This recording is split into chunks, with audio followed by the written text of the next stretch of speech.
Hari ini kita membahas bagaimana iklan judi online menarik perhatian lewat visual yang kuat dan angka kemenangan, namun sekaligus memunculkan risiko kesehatan publik.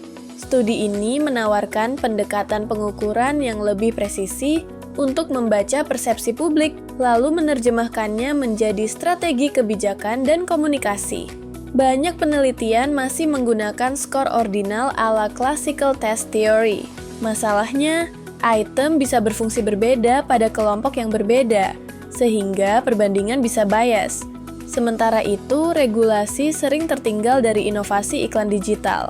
Maka kita butuh pengukuran yang invarian dan bisa dipakai untuk dasar kebijakan. Kita menggunakan survei cross-sectional pada 500 responden.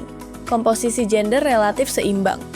Paparan iklan bervariasi, dari yang tidak pernah hingga sangat sering. Kelompok usia terbesar adalah 19 hingga 24 tahun. Instrumen terdiri dari 20 pernyataan dengan skala 4 poin. Untuk rush, kategori kita standarkan menjadi 0-3. Item dibangun dalam 4 domain. Perhatian dan daya tarik, framing afektif versus risiko, kerentanan untuk mendekat, dan respons protektif atau defensif. Rush Rating Scale. Model memungkinkan kita mengubah respons Likert ordinal menjadi ukuran interval. Kita dapatkan posisi orang di latent trait sebagai theta, dan posisi item sebagai beta. Kita juga dapat diagnostic fit, uji unidimensionality, serta DAF untuk memastikan fairness lintas kelompok. Hasil diagnostik menunjukkan kategori berfungsi baik. Threshold terurut sehingga tidak perlu menggabungkan kategori. Variance rush yang dijelaskan sekitar 53,7% dan kontras residu pertama masih menunjukkan dominasi 1, dimensi yang substansial untuk tujuan pengukuran kebijakan. Di sisi responden, reliabilitas moderat menunjukkan variasi persepsi yang cukup untuk segmentasi. Di sisi item, reliabilitas sempurna dan separasi tinggi menunjukkan hierarki item sangat stabil.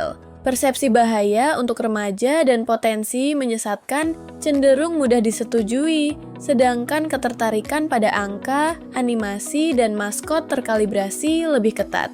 Kita menemukan beberapa item yang perlu pemantauan karena misfit, terutama item tentang rasa ingin mencoba, mencari tahu situs, dan perilaku skip. Namun, screening DIF menunjukkan bias lintas kelompok sangat minimal. Ada satu penanda terkait gender pada item skipping, sementara usia dan frekuensi paparan tidak menunjukkan DIF substantif. Ini memperkuat fairness instrumen untuk perbandingan kelompok. Bagian paling penting adalah translasi. Dengan indikator yang terkalibrasi, kita bisa membuat guardrails design. Misalnya, pembatasan angka kemenangan yang terlalu menonjol, animasi slot yang agresif, dan elemen maskot yang berpotensi menarik anak. Lalu kita dorong risk first defaults, age gating yang ketat, pengurangan distribusi iklan pada feed campuran, dan disclosure risiko yang ditempatkan dekat QI angka. Dalam kerangka open innovation, semua ini dijalankan sebagai siklus kolaboratif.